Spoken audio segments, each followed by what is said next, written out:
జాతీయవాద జర్నలిజానికి అసలైన వేదిక నేషనలిస్ట్ హబ్ ని సబ్స్క్రైబ్ చేసుకోండి. నోటిఫికేషన్స్ కోసం బెల్ ఐకాన్ పై క్లిక్ చేయండి. నమస్తే, welcome to Nationalist hub. Tamil Nadu అసలు భారత్లోనే ఉందా లేక ఆ రాష్ట్రాన్ని ప్రత్యేక దేశంగానే అక్కడి అధికార డిఎంకే పార్టీ భావిస్తుందా అనే సందేహాలు వ్యక్తమవుతున్నాయి. తాజాగా తమిళనాడులో అధికార పార్టీ డిఎంకే సార్వత్రిక ఎన్నికల వేళ తన మేనిఫెస్టోను ప్రకటించింది. ఆ పార్టీ అధినేత ఎంకే స్టాలిన్ మేనిఫెస్టోను ప్రజల ముందుంచారు. డిఎంకే పార్టీ ఐఎన్డీఏ కూటమిలో భాగం కాబట్టి కూటమి అధికారంలోకి వస్తే తాము ఏం చేస్తామనే దానిని తమ మేనిఫెస్టోలో తెలిపారు. అయితే ఈ అంశాలను ఒక్కసారి పరిశీలిస్తే తమిళనాడు భారత్లో ఒక రాష్ట్రంగానే డిఎంకే భావిస్తోందా లేక ఆ ప్రాంతాన్ని సపరేట్ దేశంగా పరిగణిస్తోందా అనే సందేహం కలగక మానదు. ఒకసారి వీటిని పరిశీలిద్దాం. ఐఎన్డీఏ కూటమి అధికారంలోకి వస్తే రాజ్యాంగ సవరణ చేసి రాష్ట్రాలకు ప్రత్యేక అధికారాలు కల్పిస్తారట. అంటే సరిగ్గా అమెరికా పద్ధతిలోనే రాష్ట్రాల ఆధారంగానే దేశం ముందుకు వెళ్లే అవకాశం ఉన్నట్లు. అంటే కేంద్రం ఏదైనా చట్టం చేస్తే రాష్ట్రాలు తమకు నచ్చినట్లు అమలు చేసుకోవచ్చు లేక చేయకపోవచ్చు. ఒక రకంగా కాశ్మీర్లో ఒకప్పుడు ఆర్టికల్ 370 ఉన్నట్లు పరిస్థితి ఏర్పడుతుంది. ఒక్క రాష్ట్రంలో అమల్లో ఉన్న ఆర్టికల్ 370కు సమానమైన చట్టం అన్నమాట. ఇదే గనుక జరిగితే రాష్ట్ర ప్రభుత్వాలు ఏం చేసినా కేంద్రం అడగడానికి వీల్లేదన్నట్లుగా సాగుతుంది. ఒకవేళ అడిగినా సమాధానం చెప్పనుపో అని బదిలివచ్చు. ఇప్పటికీ అదే మేనిఫెస్టోలో 1 rank 1 pension, CAA, UCC, NEET, national education పాలసీని తొలగిస్తామని చెప్పారు. మరోవైపు మమతా బెనర్జీ, స్టాలిన్ కేంద్రం ఇటువంటి చట్టాలను తీసుకువచ్చినా తమ రాష్ట్రంలో అమలు చేయమని బహిరంగంగానే ప్రకటిస్తున్నారు. అయితే ప్రస్తుతం ఉన్న రాజ్యాంగం ప్రకారం కేంద్రం ఏదైనా చట్టాన్ని తీసుకువస్తే దాన్ని రాష్ట్ర ప్రభుత్వం తప్పనిసరిగా అమలు చేయాల్సి వస్తుంది. ఒకప్పుడు రాజ్యాంగాన్ని రచించిన డాక్టర్ బిఆర్ అంబేద్కర్ కేంద్రానికి రాష్ట్రాలపై కొన్ని పరిమితులను విధించేలా వెసులుబాటు కల్పించారు.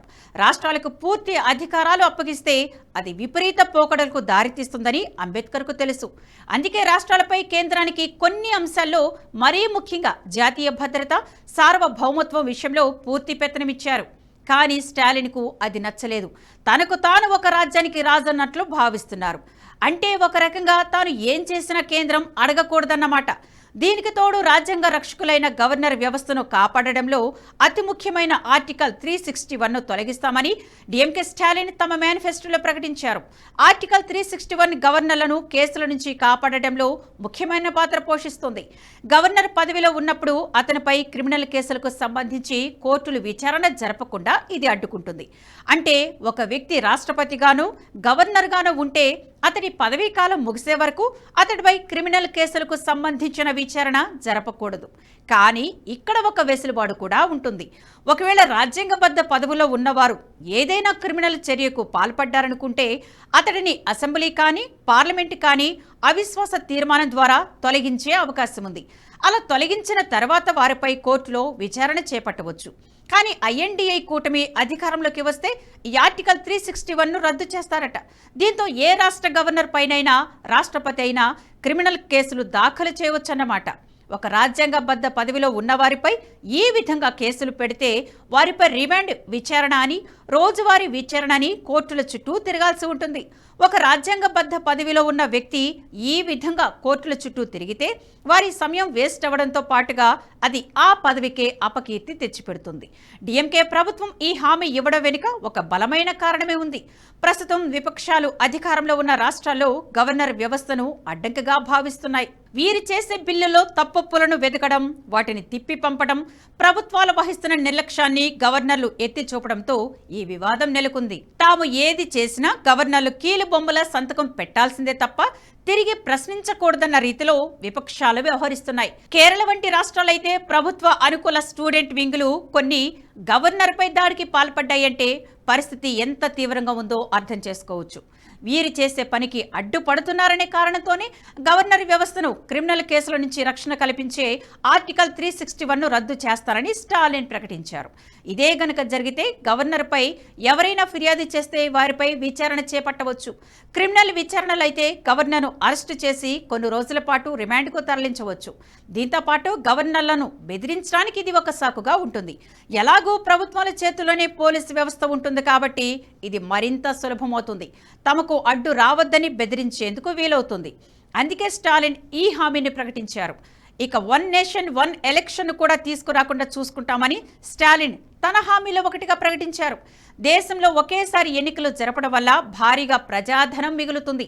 దేశవ్యాప్తంగా ఒకే ఎన్నికల విధానం తీసుకురావాలని బీజేపీ భావిస్తోంది. ప్రస్తుతం దేశవ్యాప్తంగా ప్రతి 5 ఏళ్లకు ఓసారి ఎన్నికలు జరుగుతున్నాయి. స్వాతంత్ర్యం వచ్చిన మొదట్లో దేశమంతటా ఒకేసారి ఎన్నికలు జరిగేవి. కానీ ఆ తర్వాత కొన్ని రాష్ట్రాల్లో ప్రభుత్వాలు కూలిపోవడంతో ఆయా రాష్ట్రాల్లో ఎన్నికల సరళి మారిపోయింది. ప్రస్తుతానికి దేశంలో ప్రతి 6 నెలలకు ఓసారి ఎక్కడో ఒక చోట ఎన్నికలు జరుగుతూనే ఉన్నాయి. దీంతో పాలనాపరమైన అడ్డంకులు వస్తున్నాయి. ప్రభుత్వాలు ఏ పథకాలను ప్రవేశపెట్టినా ఎన్నికల కోడ్ అడ్డు రావడం జరుగుతుంది. దీనికి తోడు ఎన్నికల విధిలో అధికారులు నిమగ్నమై ఉండడం వల్ల పాలన దాదాపు 3 నెలల వరకు స్తంభిస్తోంది. కొన్ని రాష్ట్రాల్లో లోక్సభతో సమానంగా ఎన్నికలు జరుగుతుండగా ఎక్కువ శాతం రాష్ట్రాలకు అసెంబ్లీ లోక్సభ ఎన్నికలు విడివిడిగా జరుగుతున్నాయి. దీనివల్ల పాలనాపరమైన ఇబ్బందులే కాకుండా ఎన్నికల నిర్వహణ ఖర్చు కూడా ఎక్కువవుతుంది. ప్రస్తుతం దేశవ్యాప్తంగా ఎన్నికలు జరగడానికి దాదాపు 60,000 కోట్లు ఖర్చవుతున్నట్లు అంచనా. ఒకేసారి ఎన్నికలు జరపడం వల్ల ఈ ఖర్చు భారీగా తగ్గుతుంది. ఇటువంటి ప్రయోజనాలు ఉన్నందువల్లే కేంద్రం ఒకేసారి ఎన్నికలు జరపాలని భావిస్తోంది. కానీ స్టాలిన్ మాత్రం తన రాజకీయ స్వప్రయోజనాల కోసం ఒకేసారి ఎన్నికలు జరగకూడదని కోరుకుంటున్నారు. ఇక ఇండి కూటమి నాయకులు మేనిఫెస్టోలో ప్రకటించింది కొన్నే. పార్టీ సిద్ధాంతాల పరంగా ప్రకటించినవి ఎన్నో చేస్తారన్నమాట. ఇందులో ముఖ్యమైనది సనాతన ధర్మ వినాశనమే. దీన్ని పార్టీ తన మేనిఫెస్టోలో ప్రకటించకపోయినా అంతర్గతంగా ఇది చేసి చూపుతామని ఇండి కూటమి నేతలు చెబుతూనే ఉన్నారు. సనాతన ధర్మంపై డీఎంకే అధినేత స్టాలిన్ కుమారుడు ఉదయనిధి స్టాలిన్ గతంలో వివాదాస్పద వ్యాఖ్యలు చేశారు. సనాతన ధర్మాన్ని నాశనం చేయడమే తన లక్ష్యమని ప్రకటించారు. అది మలేరియా, డెంగ్యూతో సమానమని, దాన్ని అంతం చేసే వరకు తాము విశ్రమించమని చెప్పారు. ఇదే సమయంలో మరో డీఎంకే నేత మాజీ కేంద్ర మంత్రి ఏ రాజా ఇంకో అడుగు ముందుకేసి సనాతన ధర్మాన్ని హెచ్ఐవితో పోల్చారు. సనాతన ధర్మం ఒక సామాజిక రుగ్మత అంటూ విమర్శించారు. ఉదయనిధి స్టాలిన్ మలేరియా, డెంగ్యూతో పోలిస్తే ఈయన ఏకంగా హెచ్ఐవితో పోల్చడం గమనార్హం. అంతేకాదు సనాతన ధర్మంపై చర్చకు అనుమతిస్తే సమాధానాలు ఇవ్వడానికి తాను సిద్ధమేనని స్పష్టం చేశారు.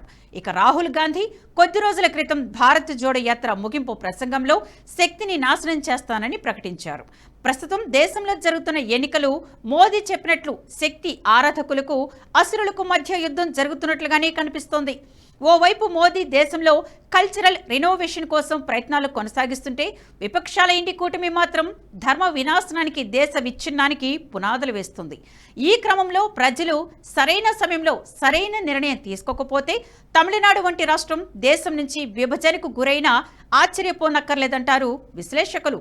ఈ వీడియో మీకు నచ్చినట్టయితే లైక్ చేయండి, 10 మందికి షేర్ చేయండి. అలాగే కామెంట్ల రూపంలో మీ అభిప్రాయాలను మాతో పంచుకోండి. Nationalist hub group of channels ను సబ్స్క్రైబ్ చేసుకుని తెలుగునాట జాతీయవాద జర్నలిజాన్ని ప్రోత్సహించండి. ఈ వీడియో కింద ఉన్న బెల్ ఐకాన్ పై క్లిక్ చేయడం మర్చిపోవద్దు.